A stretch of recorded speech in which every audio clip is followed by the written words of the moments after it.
Now, last night at 3 o'clock in the morning, you got woken up. I did. I was completely asleep, having a peaceful rest, and I just kept hearing in my mind, healing is the children's bread. Healing is the children. And it was like so loud it woke me up, and it wouldn't stop. Do you know where that is in the Bible? Healing is the children's bread? Mm-hmm. I don't know the passage, no. Because there's not one. There's not one. There's not one. But people have speculated, and there's a bunch of teaching out there that healing is the children's bread. And I'll tell you where it comes from. They're doing the exact same thing that we do in the Old Testament. They're doing it with the New Testament. Okay? Because what was is what is yet to come. Okay? So it's the same study technique. So you look at the story before the story where they get this from, and you look at the story afterward, and it gives a bigger picture. Okay? Yeah. So the reference that they're getting, healing is the children's bread, is in Matthew 15, verse 26. And this is specifically where the young lady who is not, she's not a Jew. Oh, yeah. She comes up and she asks for Jesus to deliver her child, and he ignores her. As he's ignoring her, she continues on, and the disciples are annoyed by her. And they didn't associate. If you were a Jew, you did not associate with a Gentile. That was wrong. You didn't have anything to do with them. And so then they was to send her away, do something. And then finally Jesus said, it's not good that I'm here for the lost sheep. It's not good for me to give you the food of the children, the children's bread. Okay? And she says yes, and calls her a dog, because it's not good to give the food of the children to the dog. But she says, yes, Lord, but the dog gets the scraps from under the table. And he goes, oh, you have faith. And then he says, what you've asked for, it is done. And the young lady was healed and freed from the demonic spirit. Okay? That happens. Now, what's the very next thing that Jesus does? It says Jesus goes out and heals many people. We were talking about bread and healing many people. Okay? So that's it. We back up in the previous story. Is talking about the Pharisees, okay?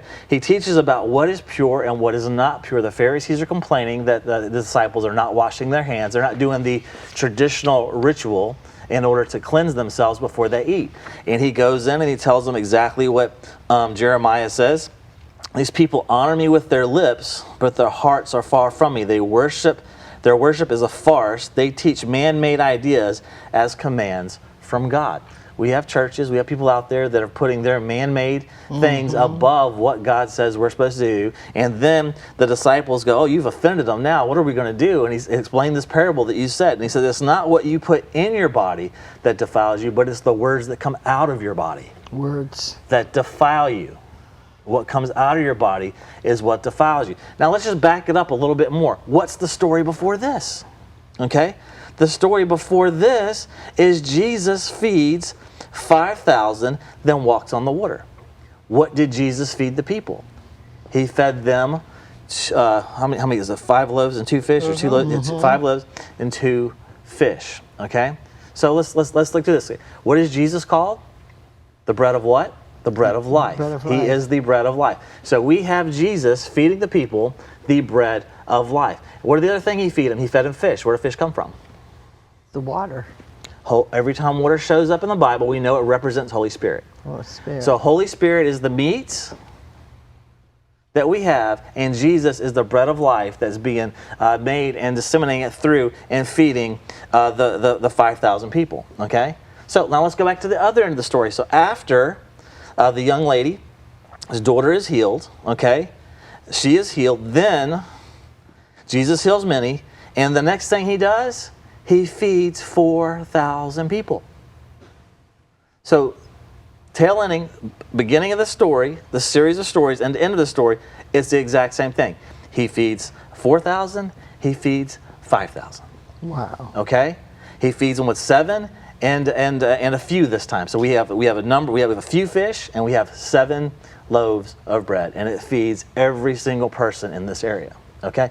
Then he goes on, and the very next thing he does after that is the people ask for a miraculous sign, and he says there'll be no sign except for the prophet of Jonah 3 days.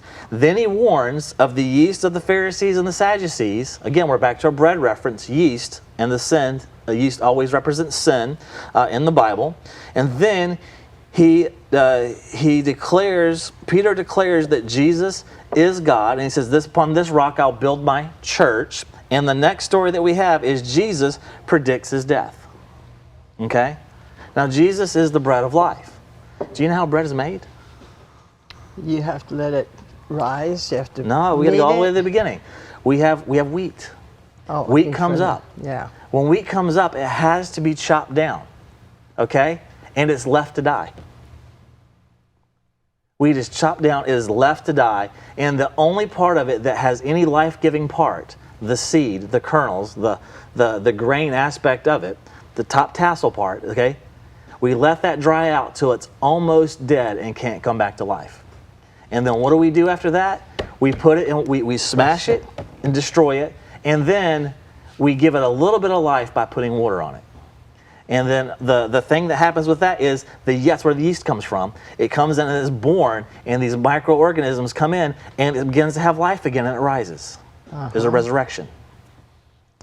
There's a resurrection. Wow. But at the point of where it's resurrection, what are we going to do? We're going to put it through the fire, and we're going to kill it for good. And this is where what we eat brings us life. So we took the life of the plant world, we brought it to the brink of death, we resurrected it, and then we killed it again. Okay? Same thing, Jesus goes to the cross. Okay? Jesus, okay, the perfect lamb, is in the Garden of Gethsemane. He has so much pressure coming on him. He's at the point of death, to the point where he is sweating blood. He's crushed. You see it? Mm-hmm. He brought to the point of almost death. Blood pours out, then we get a release. He has relief. Just long enough to be put into the fire. Do you see it? Yes. It's the same thing happening. That's how he's the bread of life. Wow.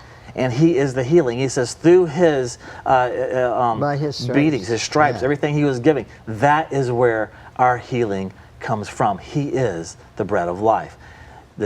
Healing is the children's bread. Wow. And it's just really interesting to me today that we have children that have gone through and suffered a horrific tragedy, and the families are dealing with this. And I'm telling you right now, healing is the children's bread. And what was the ailment that she was dealing with? She needed a deliverance. Who is our guest today? What do they specialize in? Deliverance. Here's the Lord saying and setting us up for a great deliverance. Deliverance from spirits, deliverance from anxiety, deliverance from lack of peace, deliverance from ailments and sickness and disease. Deliverance, he's saying, is here. Why? Because what are the season that we're in? We're in the season of the reset. We are in a Shemitah year. We are in the year of the release. It's time to release. He's ready to release. And this year, I believe it's a Jubilean. And when it's a Jubilean, not only are you released and set free, but everything that was stolen from you or taken away from you is now returned back to you, including your healing, your health, your peace, your mentality. Everything is being restored back to you into perfect unity with the Lord. It's an exciting time. So what does the enemy do? He knows this. So what does he do? He causes someone to go out and do something to cause people to feel the complete, total opposite of what the Lord is doing. He comes in and does something to cause pain and destruction and anxiety and fear to where people desire not to even send their kids to school anymore. But God is saying it's a reset year. For those that are faithful, those that come forward, those that say enough is enough, take back what the devil has stole, he has to return it back this year. He has to return it back. And when he's caught, he's got to pay it back 7 times. Wow. Yep. When he's caught, he's got to pay it back 7 times. This is the year of the restoration. This is the year of the double portion. This is the year of the son, the firstborn, the Behor. This is the time. This is the season that we're in. So no matter how negative and ugly and scary and disastrous it looks all over here, know that God says, I've got you. I'm going to take care of you, and I will bring you through, because healing is the children's bread. Wow. Isn't that good? And how the wheat really shows the life of Jesus, and that he is the bread of life. Isn't that amazing? Yeah. I never saw that before. Chris, God bless you, how he shows you things. Then he also tells us about the wheat and the tares. They look the same. They look the same. They look the same, but they're not. Yes. He lets them grow up the same. Because if he ripped out the tares, the wheats be ripped out as well. Wow. So you got to wait. And he's starting to show the wheats from the tares. There's a lot to the wheat. There's a lot to the bread. There's a lot to the process. And healing is the children's Wow. bread. That is so good.